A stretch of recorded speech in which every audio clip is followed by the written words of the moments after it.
Se gratë të cilat marrin guximin që të hapin një shtek të ri në shoqërinë e Kosovës, ta bëjnë një punë pak më ndryshe, nuk gjejnë përkrahje. E fatkeqësisht nuk gjejnë përkrahje as në mesin e grave. Ndonse kauza është pikërisht për gratë. Ne duke fuqizuar gratë, fuqizojmë edhe veten të anasjellës dhe ndonjëherë ndihmesa është edhe mos pengesa.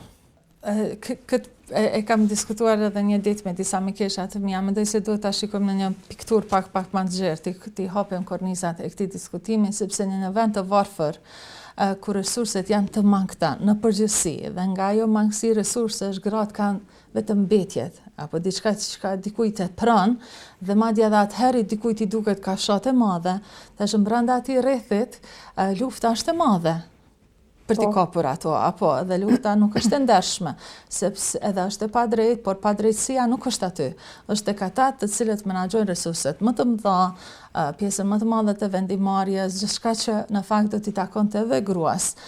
Prandaj unë hezitoj që ti diskutoj këto segmente që mendoj që janë të nivelit më të kufizuar. Ne duhet të diskutojmë gjëra përtej paragjykimeve, e ajo është te hisedarja që duhet jetë e barabartë, sepse sa më e madhe hisja shoqërore në këtë rast, benefiti publik, mendoj më të pakta janë zënkat dhe këto ngatresat pak a shumë subjektive të grave, sepse garë dhe konkurrencë ka edhe mes burrash, madje edhe në vrasje me gjenerata,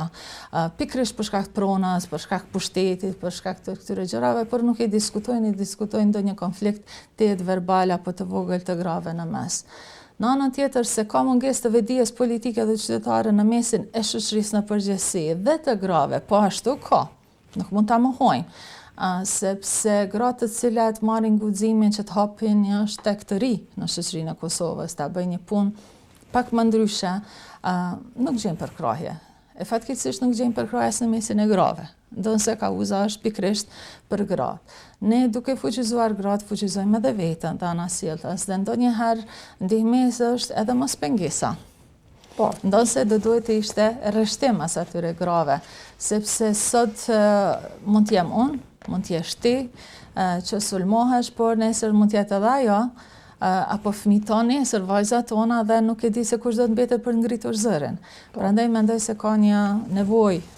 të madhe për reedukim, dhe se kjo është vetëm çështje e edukimit. Është çështje po ashtu e delegimit të këtij pushteti përçarës te gratë, që disa gra ngriten në pushtet pa fije merite, edhe që janë aty për tokenizëm dhe për kozmetik, për të përmbushur disa tika të disa kushteve, të disa kvotave, dhe të cilat e bëjnë punën e burrit pushtetar të padrejtë shumë më mirë se që do ta bënte një burr, duke menjanuar gratë meritore, duke e zvogëluar konkurrencën dhe kështu duke e zvogëluar po ashtu edhe cilësinë e përfaqësimit të grave.